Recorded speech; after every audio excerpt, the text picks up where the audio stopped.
Mira Polo, Sweep Out, the Broom Boom Countdown. A spoofing. And this is the episode 4 named The Proof. What happened until now?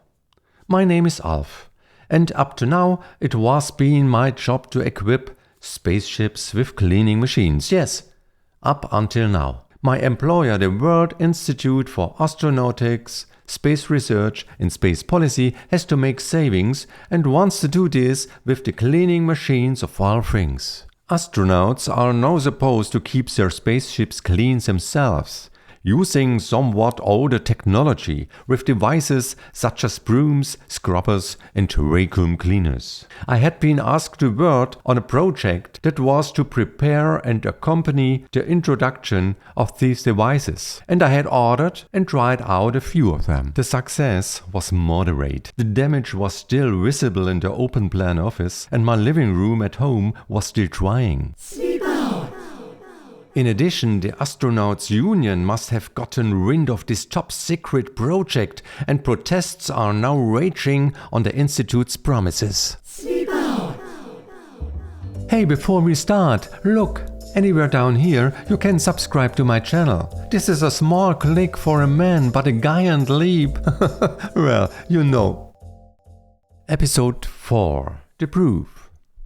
The situation became more confusing. More and more astronauts gathered on the green areas between the buildings of the Space Institute. Until now, I had never realized how many astronauts were on Earth and not in space. It wasn't long before reporters and photographers arrived and the first television stations set up their transmission facilities. The Astronaut Union held press conferences, and from then on, the Institute became the focus of global TV news and much social media. At first, strikes were only threatened, but shortly afterwards TV stations reported that the interplanetary garbage disposal had refused the first launches that day. The Astronaut Union is threatening a multi-day strike, it said. The news of a TV station opened with the headline, "Astronauts are retrained to become cleaners," whereby the presenter first tried to explain the term cleaner, and she had some difficulties. On social media, the pictures of the cleaning equipment, which I had only recently become acquainted with myself, had gone viral as memes. Numerous videos and photos made fun of the Institute, the astronauts and the equipment. And after reports that the crews of several space stations in space expressed their solidarity with the astronauts on Earth and threatened to temporarily stop their activities, the Secretary of the Interior's helicopter landed on the roof of the Institute's main building. Hey, I witnessed historical events outside of my office window. That would have been cool, or at least interesting, if those events had stayed out.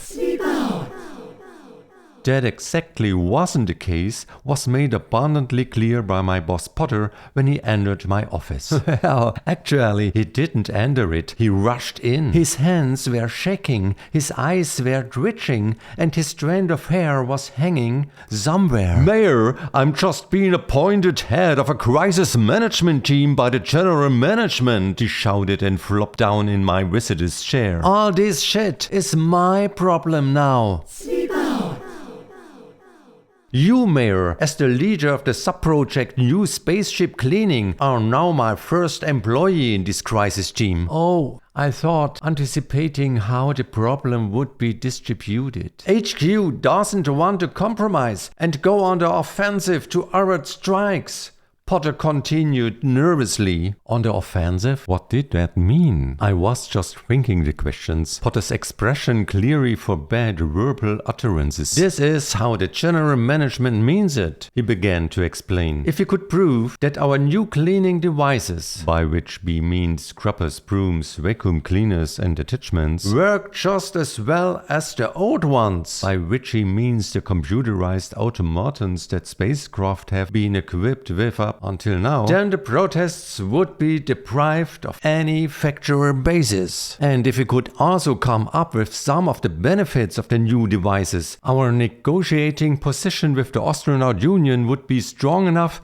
to avert strikes. The austerity measures will be implemented and there will be no concessions," Potter exclaimed. "Well, Mayor, that means two things. First, your new spaceship cleaning project now has to quickly prove that the new devices work. Secondly, please create a list of advantages that we can use to justify the use of the new devices. We won't have time for experiments, Mayor. We have to deliver, he shouted and added. There will be a press conference in half an hour. Mayor, until then, you will work out a short statement that I can read out, and then we'll see. Potter began frantically searching for his comb. He brought his strand of hair into the from ear to ear as usual and took his comb back in his pocket. I can only describe the state in which he left me as desperate. But I didn't have time to recover. Media representatives has overcome the security system and pushed into the open plan office. The first began to ask me questions, others to powder my face, still others tried to get various devices through the office door. One found that the light in the room was not sufficient, and another said the acoustics in the room were terrible. In the corner of my eye, I noticed my colleagues fleeing the open plan office in panic. Someone shouted, "Action!" and they put a microphone to my mouth. Questions were shouted at me, like, "What's your name? What's your job here? What do you say about the astronauts union's call for a strike?" Someone said, "Cut!" and "Thank you," and others crowded into the front row, and the scenario repeated itself. 10 minutes later I was on the daily news and was announced with the following words. And now the man who, with his succession to save on the cleaning machines in the spaceships, plunged the world space program into a crisis. A little later I sat with Potter in the press conference. After my involuntary appearance in the world's media, my participation had apparently become necessary. I hadn't managed to make a statement, but Potter had one. He read it and mentioned the advantages of using brooms and scrubbers, more exercise on board of spaceships, and therefore better health. In this way, he held out the prospect of further savings, perhaps in medical care, and perhaps the expensive fitness studios on board could also be saved. This led to a loss of control over the whole event.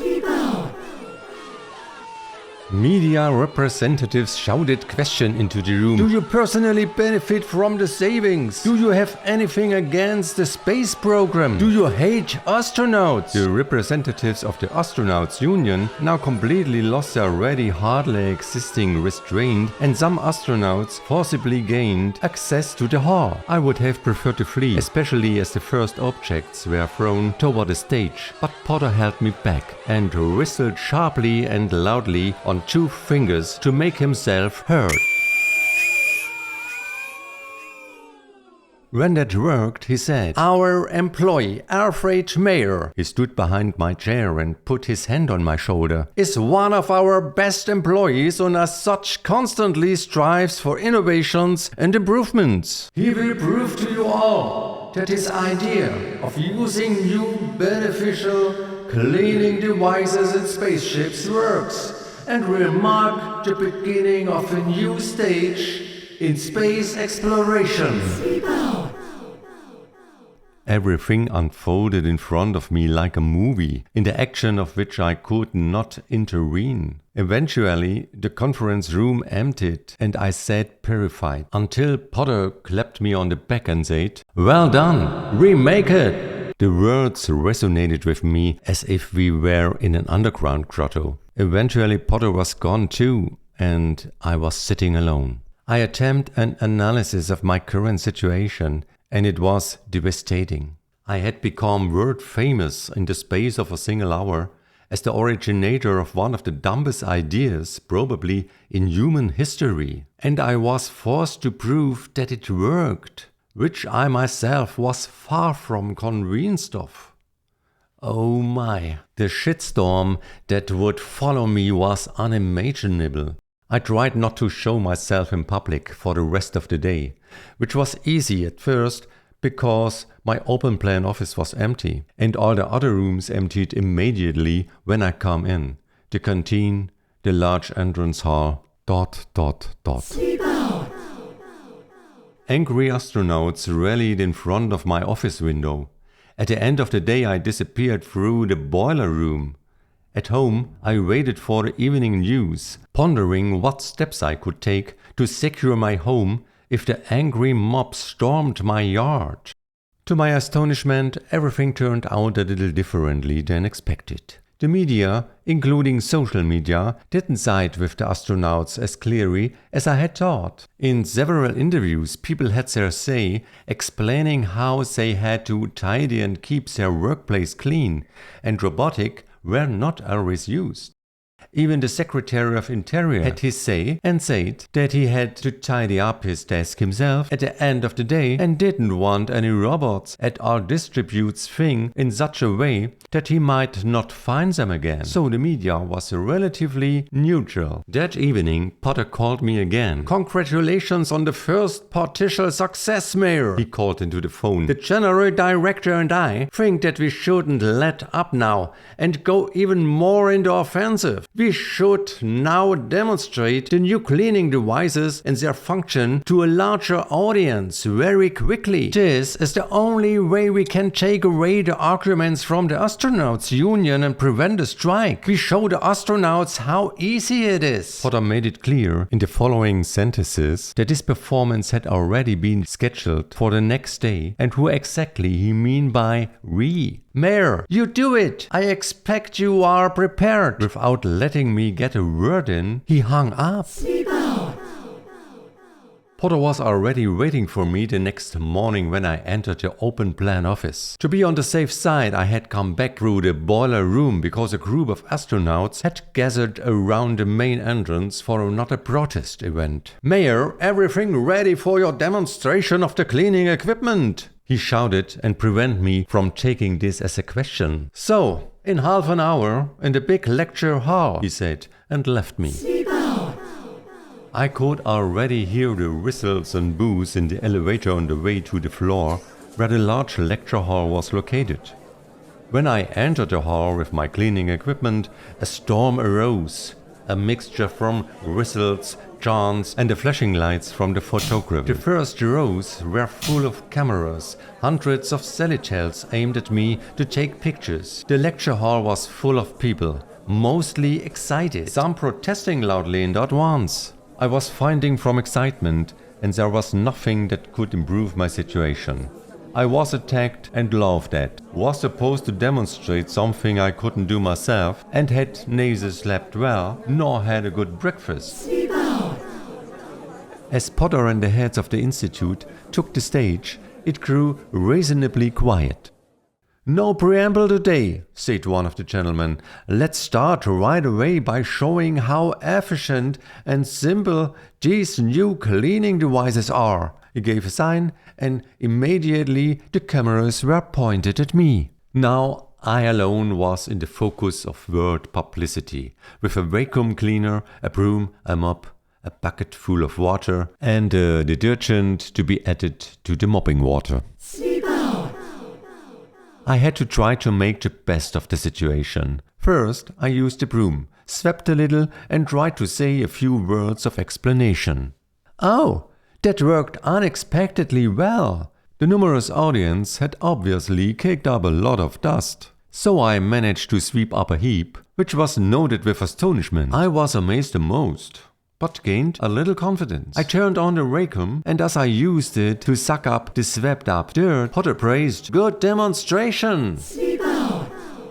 He took over the moderation more and more, like at a fashion show. "Now watch my colleague how he uses the vacuum cleaner. Note the fashion accessoires on the front of his jacket." No, of course, he didn't say that, but notice how easily and quickly the dirt, previously concentrated in one spot, can be removed with a broom. Then he announced the highlight: dumb wiping with a mop and a floor cloth. "The water bucket is well filled, so let's begin," he said. "This is undoubtedly the most effective part of the cleaning process." I hadn't learned much so far, but one thing. I should use the water sparingly. Armed with this knowledge, I wanted to begin. I had also brought a bottle with a gloss additive that was added to the cleaning water and was supposed to give it a shine after wiping. Potter announced this accordingly.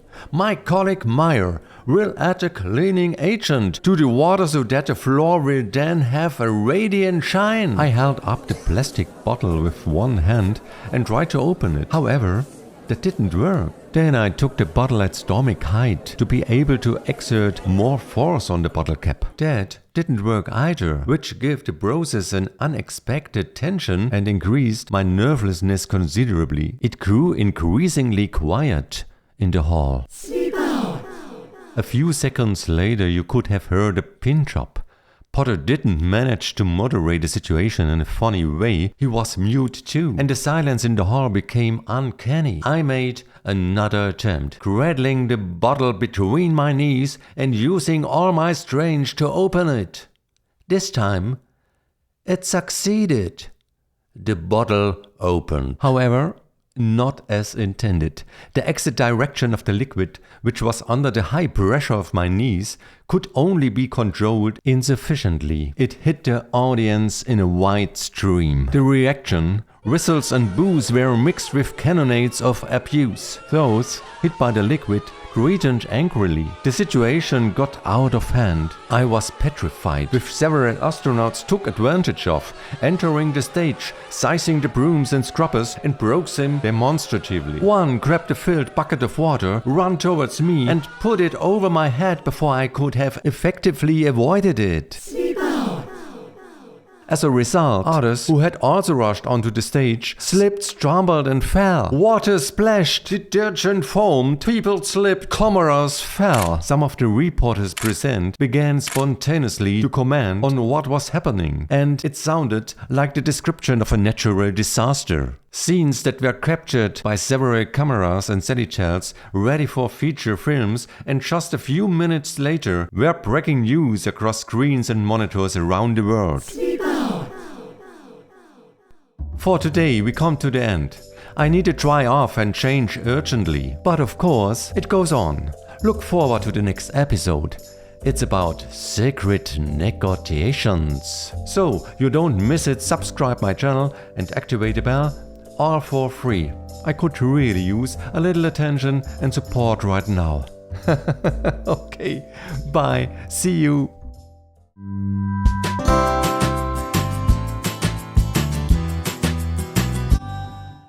We're breaking news across scenes. We're breaking news across screens. We're breaking news across screens and monitors around. Oh my gosh. In a white.